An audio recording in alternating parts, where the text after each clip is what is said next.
organisasi perlawanan. Sang kepala penjara masih belum tahu. Agen dalam itu adalah rekan lamanya yang paling dipercayainya. Sarah menghilang setelah masuk ke saluran. Hal ini membuat saudara perempuan, Rowan dan Gail, sangat khawatir. Lagi pula, Rowan adalah seorang penipu. Jika penjara memberinya akses ke bengkel, platform lain di seberang penjara, orang misterius akhirnya terungkap. Sarah sudah ditangkap olehnya. Diikat ke rak platform. Layar monitor menunjukkan, akan ada badai topan yang kuat segera datang. Peringatan segera dilaporkan kepada sang kepala penjara. Badai kali ini sangat dahsyat. Semua orang perlu siap menghadapi. Anna membawa Daniel ke ruang medis dengan alasan. Daniel tidak tahan untuk bertanya tentang Sarah. Anna juga tidak tahu apa-apa. Bersiap untuk mencari kesempatan untuk melihat yang lain. Bersiap untuk mencari kesempatan untuk melihat platform terabaikan lainnya. Namun kedua orang itu tidak menyadari. Percakapan sudah didengar oleh gadis baru yang datang, Dora.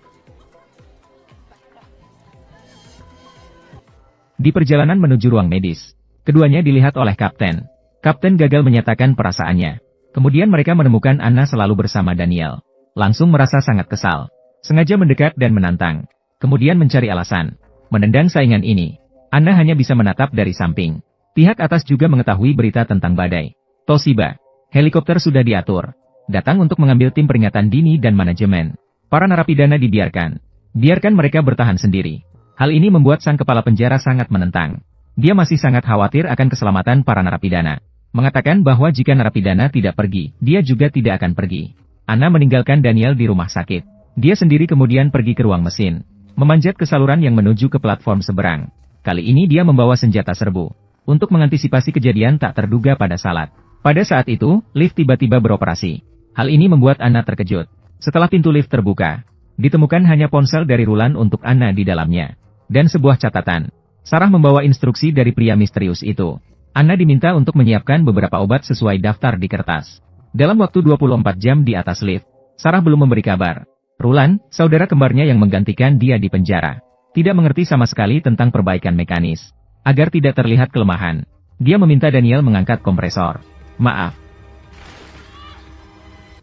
Anna membawa ponselnya untuk menemui Dr. Merlin. Hanya bisa menyiapkan obat sesuai permintaan orang misterius. Tanpa sengaja mengetahui bahwa badai akan segera datang. Penjaga penjara harus dievakuasi dengan helikopter. Meninggalkan narapidana untuk bertahan sendiri di sana. Hal ini membuat Anna sangat terkejut. Daniel masih di sini. Dia dengan tegas menolak untuk dievakuasi. Jika Roland terluka di lengan, secara alami tidak perlu bekerja lagi. Untuk sementara bisa ditunda. Namun Dorena sudah tahu bahwa mereka ingin melarikan diri. Ancaman tersirat dalam kata-katanya. Jika tidak membawanya bersama, dia akan melaporkan rencana pelarian kepada penjaga penjara. Kapten benar-benar jatuh cinta pada Anna. Bahkan memberikan kalung mutiara warisan keluarga padanya. Anna tahu dia tidak bisa menerima cintanya. Agar Kapten tidak curiga, hanya bisa sementara menerimanya. Helikopter datang untuk mengangkut penjaga penjara yang akan dievakuasi. Anna mencari alasan untuk tetap tinggal. Blackie mengeluarkan pistol dalam keadaan darurat. Keluarganya masih dalam kendali organisasi perlawanan. Harus meminta Anna untuk pergi bersamanya. Jika saya tidak pergi, apakah kamu akan menembak saya? Kamu benar-benar lucu.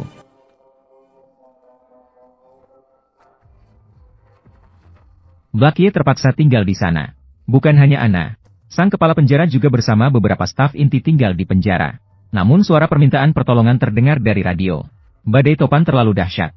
Helikopter kehilangan kendali dan jatuh ke laut. Kehilangan lebih dari 10 rekan kerja. Semua merasa sedih di dalam hati. Blackie masih mengucapkan terima kasih kepada Anna. Akhirnya, tanpa sengaja menyelamatkan nyawa sendiri. Sarah masih berada di anjungan minyak yang ditinggalkan. Memastikan bahwa dia hanyalah tahanan yang ingin melarikan diri. Pria itu justru menjadi lebih santai terhadapnya. Mengundangnya untuk makan malam bersama. Pria ini sudah bersama putrinya. Sudah tinggal di sini hampir 10 tahun. Nama pria itu adalah Mike. Dia seorang ahli biologi yang paranoid. Sedang melakukan penelitian mikroorganisme laut di sini. Di luar sana sudah dikuasai oleh rezim otoriter.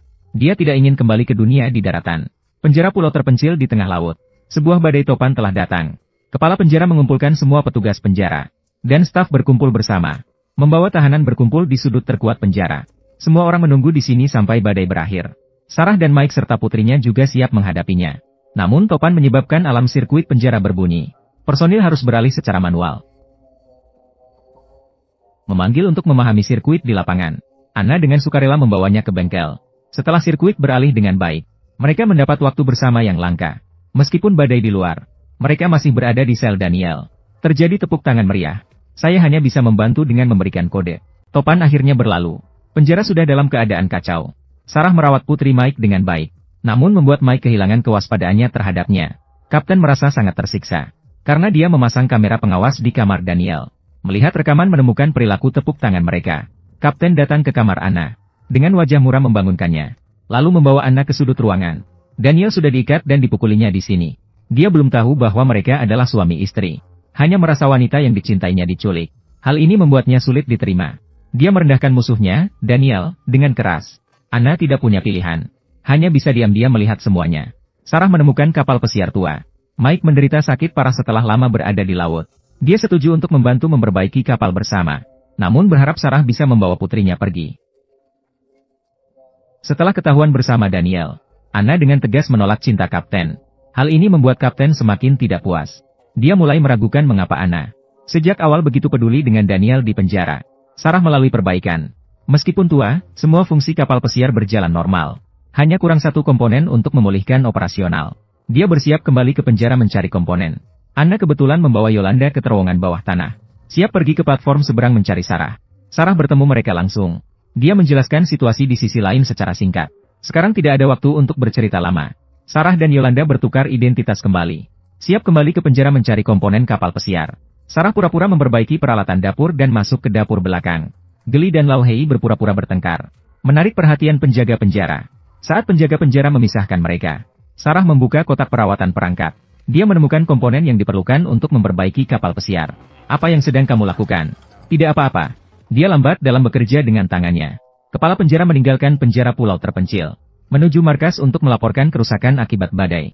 Selama periode ini, Merlin menggantikan sementara posisi kepala penjara. Dia bisa bergerak terang-terangan. Melaporkan informasi kepada pemimpin organisasi perlawanan. Pada saat itu, tiba-tiba terdengar suara bising dari layar video. Seseorang menyerang markas organisasi. Mereka kehilangan komunikasi seketika. Buscador Ciones kemudian komunikasi mereka terputus. Hal ini membuat Merlin sangat khawatir. Sarah mendapatkan komponen tersebut.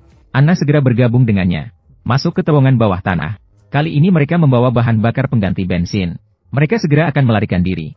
Namun, Rowland menghilang tanpa jejak. Setelah mencari-cari, mereka menemukan Rowland yang sudah lama meninggal. Mengenai kematian Rowan, Mike juga terkejut, kecuali ayah dan anak perempuan. Sama sekali tidak ada orang lain di sini. Semua orang sangat sedih, tapi tidak tahu siapa yang bertanggung jawab. Sang kepala penjara bersama tentara dan eksekutif wanita mengawal seorang narapidana yang mengenakan penutup kepala. Sudah kembali ke penjara pulau terpencil. Selain itu, kepala penjara juga membawa seorang ahli jaringan. Sepertinya ada sesuatu yang besar akan terjadi. Dia memberitahu Merlin. Markas besar sudah mendeteksinya. Ada panggilan keluar dari kantornya sendiri. Pasti itu salah satu dari kita. Hal ini membuat Merlin sangat khawatir. Karena setiap panggilan selalu dihapus. Ahli jaringan memerlukan waktu untuk memperbaiki. Eksekutif wanita mulai bersiap-siap. Membawa semua anggota organisasi perlawanan di dalam penjara. Siap untuk diinterogasi satu persatu. Harus mengungkap mata-mata di antara staf manajemen penjara. Saat ini penutup kepala narapidana dibuka. Ternyata adalah pemimpin organisasi perlawanan. Ternyata komunikasi Merlin dengannya terputus. Karena pasukan pemerintah menyerang markas mereka. Eksekutif wanita mulai menyiksa kelompok ini. Tapi semua orang tetap bertahan. Tidak ada yang mengaku tentang Dr. Merlin. Akhirnya melihat eksekutif wanita akan menembak mati Daniel. Merlin hanya bisa mengakui bahwa dia adalah mata-mata di penjara. Mata-mata yang berhubungan dengan organisasi perlawanan. Ahli jaringan. Juga memulihkan catatan panggilan yang dihapus. Sekarang bukti terhadap Merlin sangat kuat. Untungnya bagian yang dipulihkan tidak mengungkap kata-kata melarikan diri. Mereka hanya menangkap Merlin. Memenjarakan pemimpin dalam sel isolasi. Kelompok 5 orang yang melarikan diri tidak dicurigai. Namun saat Merlin dibawa pergi, dia mengingatkan Anna.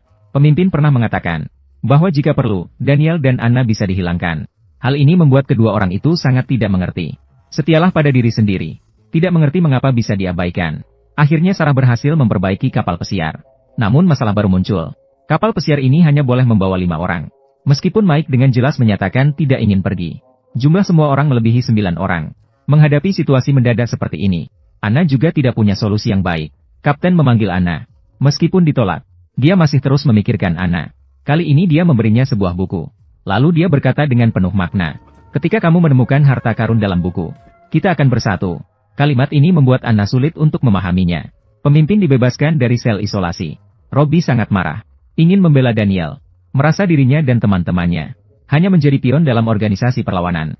Namun pertengkaran tidak ada artinya. Daniel segera menenangkan mereka berdua. Ketika dia sendirian dengan pemimpin. Meskipun Daniel tidak lagi percaya pada penjelasan pemimpin.